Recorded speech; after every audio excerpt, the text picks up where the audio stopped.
चलो ये क्वेश्चन देखते हैं। A simple pendulum is suspended from a peg on a vertical wall. The pendulum is pulled away from the wall to horizontal position and released.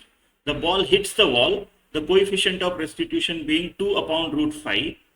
What is the minimum number of collisions after which the amplitude of oscillation becomes less than 60 degree. ठीक है, तो देखो पहले इसको ऐसा horizontal बनाया और छोड़ दिया, राइट. तो यहाँ की वेलोसिटी कितनी रहेगी फर्स्ट कोलिशन के वक्त का वेलोसिटी, राइट. तो पहला कोलिशन मैं अलग से निकालता हूँ, ये वॉल है, पकड़ लो. पहला कोलिशन के वक्त ये वाला वेलोसिटी कितना रहेगा इसका, right. Let me call this as u1, right. चलो v0 सब v में रखते हैं. v0 बोल दो इसको, v0 बोल दो, ऐसी वेलोसिटी थी. और जब वापस गया पहला कोलिशन के बाद तो ये हो गया v1. ठीक है, तो यहाँ पे कंजर्वेशन ऑफ एनर्जी करता हूँ, ये L है तो उसके पास mgl पोटेंशियल एनर्जी है जो नीचे जाके ये h इक्वल टू 0 वाला पॉइंट है, p इक्वल टू 0 वाला, तो ये h equal to half mv square v not square ऐसे बनेगा, राइट. तो मेरा v नॉट का स्क्वायर कितना आएगा, कट गया 2gl, मेरा v नॉट जो आएगा √2gl आएगा. ठीक है, ये हो गया मेरा v नॉट का वैल्यू, ये वाला वैल्यू. v1 का कितना आएगा, v1 इज इक्वल टू, देखो coefficient of restitution velocity of separation upon velocity of this, ये बॉल तो हिल नहीं रही है, सो सीधा सीधा v1/v. तो v1 जो होगा वो 2 अपॉन √5 टाइम्स v नॉट होगा. ठीक है, ऐसा होगा. फिर अभी v नॉट से ये ऊपर जाएगा, जहां तक जाना है वहां तक जाएगा, है ना. और वो उसकी पोटेंशियल एनर्जी बनेगी, मान लो इतना हाइट गया तो इतना पोटेंशियल एनर्जी, फिर नीचे आएगा वही काइनेटिक एनर्जी बनेगी. सो जब सेकंड टाइम पे, सेकंड ये देखो ये पहला कोलिजन था, ये सेकंड टाइम पे जब आएगा तो v1 से आएगा, क्योंकि kinetic energy becomes potential energy becomes kinetic energy. तो जितना स्पीड से गया उतना स्पीड से आएगा, कुछ वेस्ट नहीं हुआ, है ना. v1 से आएगा. अब कोलिशन होके जब वापस जाएगा, late me call this v2. तो आपका v2 जो है वो क्या होगा, v1 into coefficient of restitution, है ना. यानी मैं इसको ऐसे लिख सकता हूं 2 अपॉन √5 का स्क्वायर इंटू v नॉट के टर्म में.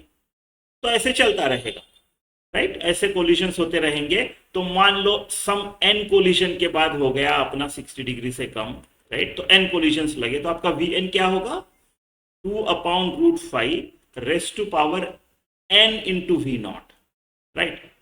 तो अभी कितने देर तक करता रहूं मैं, उन्होंने दिया है कि लेस देन 60 डिग्री होना चाहिए. तो मान लो 60 डिग्री पे मिनिमम जो होना है वो है आपका ऐसा पोजीशन. कितनी वेलोसिटी vn कितनी होनी चाहिए, ऐसा है, ये है आपका 60 डिग्री. तो आपका यहां तक हाइट है. ये जो हाइट है इतना पोटेंशियल एनर्जी, मान लो ये h है, राइट. तो ये कितना होगा, ये देखो ये होगा L टोटल था, ये वाला L cos 60 होगा. तो ये जो है, ये जो let's call this as h dash, ये जो h डैश है ये क्या होगा, L माइनस L cos 60 यानी L/2, तो L माइनस L/2 यानी L/2. तो मेरा जो h डैश है वो L/2 है, राइट. L/2 है, यानी यहां पे मेरा पोटेंशियल एनर्जी क्या रहेगा, mg L/2. वही काइनेटिक एनर्जी इसका रहेगा जब वो वापस जाता रहेगा nth टाइम पे वापस जाता रहेगा. तो हाफ m vn का स्क्वायर, mm काट दो. तो मेरा vn अगर 60 डिग्री तक जाना है, राइट, 60 डिग्री से कम होना है, देखो पहले ये ऊपर जाएगा, दूसरे इसमें कम ऊपर जाएगा, राइट, तीसरे इसमें और कम ऊपर जाएगा, और कभी तो वो 60 डिग्री का नीचे आ जाएगा. तो v1 vn क्या होना चाहिए, राइट. L2 काट दो, mm काट दो, आपका vn जो आएगा √gl आएगा. ठीक है, तो इसमें रख दो, फिर ये 1 पकड़ लो, इसमें रख दो अभी. तो √gl is equal to 2 upon √5 raise to power n into v not. चलो v नॉट का भी वैल्यू रख ही देते हैं ना, √2gl इंटू √2gl. बस इसको सॉल्व करेंगे, सब कुछ नोन है, सिर्फ कौन नोन नहीं है, n, राइट, √2gl गया, बचा √2 यहाँ पे, राइट।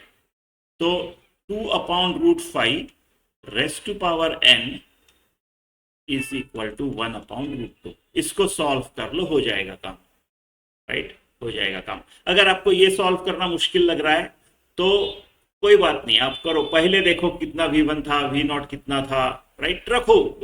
नहीं तो ये वाला जो इक्वेशन है ना, Vn, पहला वाला इक्वेशन, इसमें n का वैल्यू पहले 1 रखो, देखो आपका होता है क्या सेटिस्फाई। दो रखो, n का वैल्यू 3 रखो, 4 रखो, उससे भी हो जाएगा, है ना, उससे भी हो जाएगा। नहीं तो ये सॉल्व कर लो। देखो ये अगर आप n का वैल्यू 1 2 3 4 रख के देख रहे हो कहाँ पे हो रहा है वो, Vn इज √2gl या उससे कम, 2 3 4 5 बार में हो रहा है तो ठीक है, लेकिन काफी लगने वाले हैं तो मुश्किल है ना, फिर तो आपको यही करना चाहिए। ये कैसे सॉल्व करेंगे?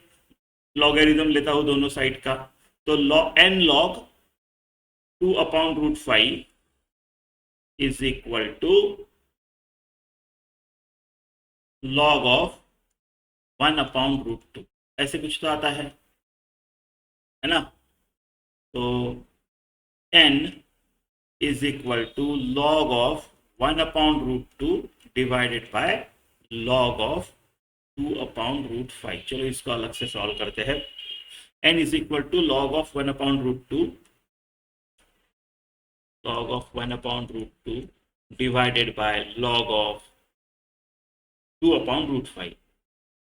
ठीक है, तो चलो इसको लिख सकता हूं मैं log of 1 minus log of √2, और इसको लिख सकता हूं मैं log of 2 minus log of √5।